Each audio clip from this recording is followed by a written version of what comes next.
Seja bem-vindo. Hoje estamos com a palestra Desencarnação, parte do ciclo natural da vida. Para tanto, vamos para a definição de desencarnação. Desencarnação é o termo utilizado pela doutrina espírita para designar o processo em que o espírito é desligado do corpo físico e retorna ao plano espiritual. Esse desligamento se dá quando ocorre a morte do corpo material, pois morte e desencarnação são coisas diferentes. Morte é quando ocorre a morte do corpo físico e desencarnação é quando a equipe de espíritos é encarregado de efetuar tal tarefa. E definição de vida. Para o espiritismo, vida é a vida do espírito, que é imortal, conforme designação no livro dos Espíritos. A reencarnação fazia parte dos dogmas judeus sob o nome de ressurreição. Somente os saduceus pensavam que tudo acaba com a morte e não acreditavam em ressurreição. Orígenes e os pais alexandrinos afirmavam ser a doutrina do karma e do renascimento uma doutrina cristã. Afirmavam o entendimento de que ressurreição é apenas o corpo espiritual, fato que o apóstolo Paulo e mais tarde o próprio Santo Agostinho falava várias vezes do corpo espiritual imponderável, incorruptível. Está contido na primeira epístola aos Coríntios, capítulo 15, verso 44. Era o conhecimento cristão da época. Contudo, aconteceu um fato que iria mudar a história. A imperatriz Teodora, por ter sido prostituta, suas ex-colegas se sentiam orgulhosas e decantavam tal honra. Ela se revolta contra elas e mandou matar todas as prostitutas de Constantinopla. A partir desse fato, os cristãos da época passaram a chamá-la de assassina. E que deveria ser assassinada 500 vezes. Este seria seu karma por ter assassinado as suas 500 ex-colegas prostitutas. A partir desse fato, Teodora passou a odiar a doutrina da reencarnação. E como mandava e desmandava em meio mundo através de seu marido, o imperador, resolveu partir para uma perseguição sem trégua contra essa doutrina e contra seu maior defensor, que era Orígenes.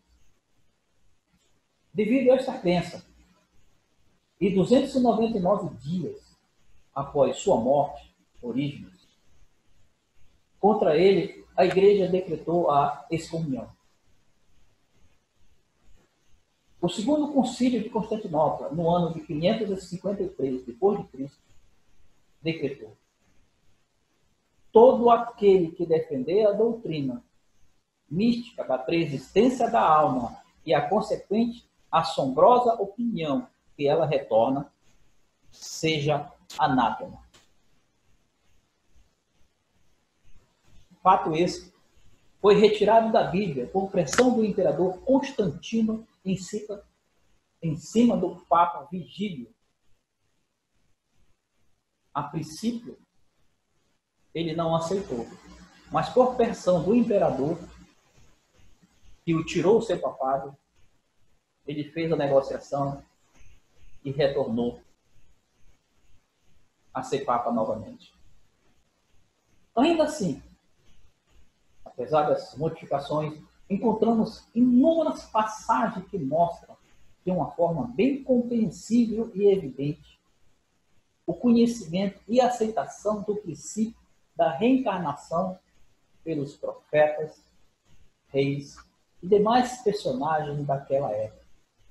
Então, se nós formos ver na Bíblia, no Velho Testamento, nós temos na Gênesis, capítulo 2, verso 7, no livro de Job, capítulo 8, no verso de 8 e 9, em Salmos 19, no capítulo 8 a 23, nos profetas, no livro de Ezequiel, capítulo 37, de 1 a 14, em Isaías, no capítulo 8, de 1 a 19, no livro de Daniel, no capítulo 9, versos 27, bem como no Novo Testamento, em Mateus, no capítulo 11, verso 12, e principalmente em Marcos 12, 18, a ressurreição dos mortos, que nós veremos no final. A primeira parte do livro dos Espíritos nos informa da projeção dos Espíritos, especialmente as questões 114 e 115. Kardec pergunta se os Espíritos são criados bons ou maus, bem como argumenta se existem Espíritos que sempre foram bons. Resposta: Deus criou todos os Espíritos simples e ignorantes. Cabe a cada Espírito a sua melhoria. Fato confirmado pela justiça divina que todos são iguais perante Deus. Na questão 119 do livro dos Espíritos, a pergunta: não podia Deus ausentar os espíritos das provas que ele cumpre sofrer para chegar à primeira ordem? Resposta dos Espíritos: onde estaria o mérito? O Espiritismo veio dar conhecimento ao ser de se construir. A fala de Santo Agostinho: o presente é positivo e o futuro incerto.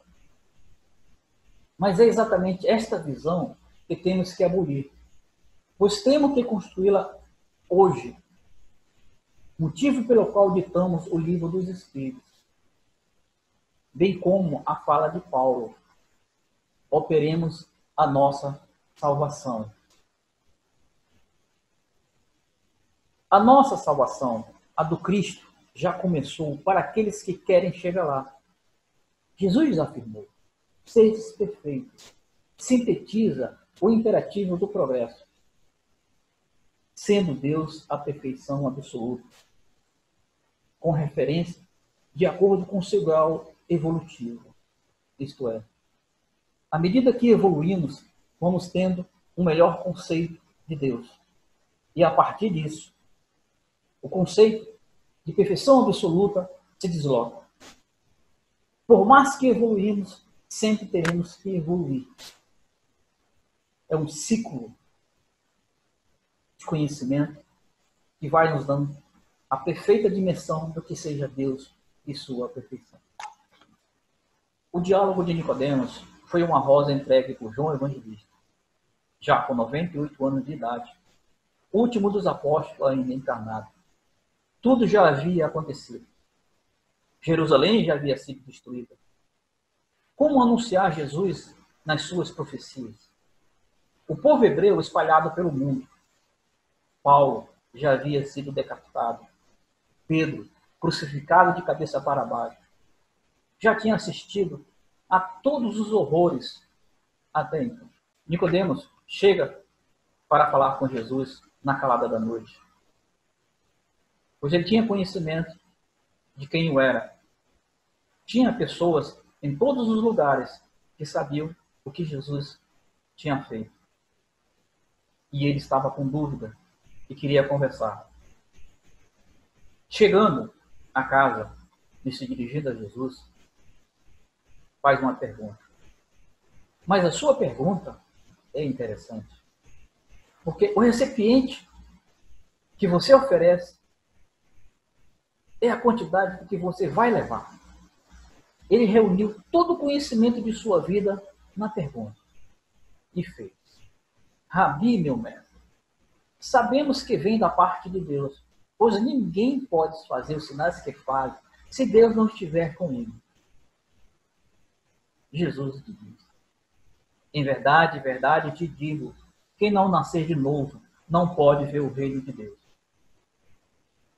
Nicodemos, espantado: mas como pode nascer um homem que já é velho? Pode voltar ao seio de sua mãe para nascer outra vez? Jesus coloca tanto conteúdo que transborda o recipiente de Nicodemos. E ainda lhe chama a atenção. És mestre em Israel e ignora essas coisas?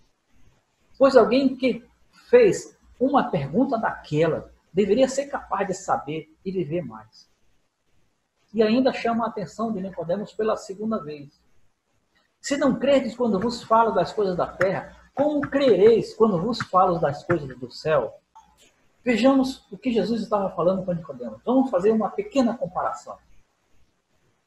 Vejamos quantos espíritas tem hoje no planeta. 10 milhões? Quantos habitantes no planeta? 8 bilhões. Se acrescentarmos mais os desencarnados, que conforme Emmanuel, para cada encarnado tem 3 obsessores, nós teremos 24 bilhões. Somando tudo. Perguntas. Quantas vezes todos já reencarnaram? Muitas vezes. Todas as pessoas da Terra já reencarnaram. E conhecem o mundo espiritual.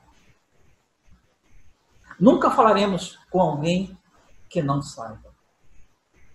Era exatamente isso que Jesus estava se referindo quando estava falando com Nicodemos. Há uma frase muito bonita, anônima por sinal, que diz: a coisa mais difícil de convencer uma pessoa que está errada é quando o sustento dela depende desse erro. Significa abrir mão de certas vantagens e encarar frente a frente os nossos segredos mais secretos. Então, como Nicodemos chegou a essa conclusão? Todos somos criados por Deus, mas talvez o que ele não sabia, que está no livro Fonte de Vida, do Emmanuel, no capítulo 30, que fala: porque também o espírito imortal traz um gênio da divindade. Isso significa, como nós já ouvimos e aprendemos, que Deus está dentro de cada um de nós.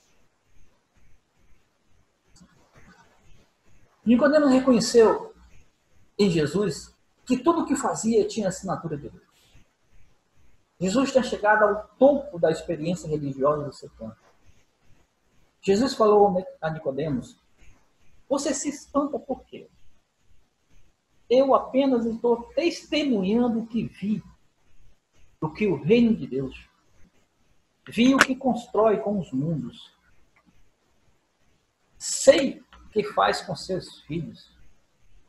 No final do processo, seus filhos tornam-se espíritos puros. Mas aquele que não for gerado da água do Espírito não pode entrar no reino de Deus. Quem lava a nossa alma é a reencarnação. Através da renovação e provações, nos depuramos e teremos a nossa evolução moral. Teremos nestas provas, nessas encarnações, em contato com nossos irmãos e aplicando as leis divinas, aplicando o mandamento número 1, amar a Deus sobre todas as coisas, toda a tua força, toda a tua alma, toda a tua mente, e o próximo como a si mesmo. Executando isso com precisão, estaremos cumprindo as determinações divinas. Que o amor cobre uma multidão. Fazendo isso, em melhoria e em benefício dos irmãos, estamos nos beneficiando. Estaremos colocando em prática, que somente falamos. A famosa expressão do livro Boas Novas, no capítulo 14 de Nicodemos, quando fala a Felipe, que o amor cobre uma multidão de pecados. E isso nós temos condições de fazer durante as várias encarnações. Para finalizarmos, nós vamos citar Marcos 12, 18, como tínhamos falado no início, quando alguns saduceus foram até o mestre. Nota-se que os saduceus não acreditavam em ressurreição. E o interrogaram. Disseram: Moisés deixou escrito: se alguém tiver irmão que morra deixando mulher sem filho, tomará ele a viúva e suscitará a descendência. E complementa: havia 7 irmãos. O primeiro tomou a mulher e morreu sem deixar descendência, e assim sucessivamente. Por fim, morreu a mulher. Perguntaram a Jesus: na ressurreição de qual será a mulher? Pois que os 7 a tiveram. Jesus disse-lhes: não estáis errados, desconhecendo tantas escrituras como o poder de Deus. Pois quando ressuscitarem dos mortos, nem ele se casa, nem elas se dão em casamento, mas seja como anjos no céu. Quanto aos mortos, não leste no livro de Moisés: eu sou Deus de Abraão, o Deus de Isaac, o Deus de Jacó. Ora, ele não é Deus de mortos, mas sim de vivos. Estáis muito errados. Então nós temos uma ideia constante na Bíblia de que reencarnação faz parte do ciclo da vida. Então nós temos que reencarnar várias vezes, nos aperfeiçoando em cada encarnação, até chegarmos no momento que poderemos vestir a roupa nupcial. E estaremos prontos para participar da festa no céu, conforme a palavra. Ao verificar as pessoas que vivem com você ou estão próximas, perceberá que estas relações contam a sua história evolutiva. São as mesmas pessoas que ao longo dos séculos escreveram vários livros junto com você. E alguns capítulos serão revisados. Mas a história segue conosco. A história é uma espécie de sombra.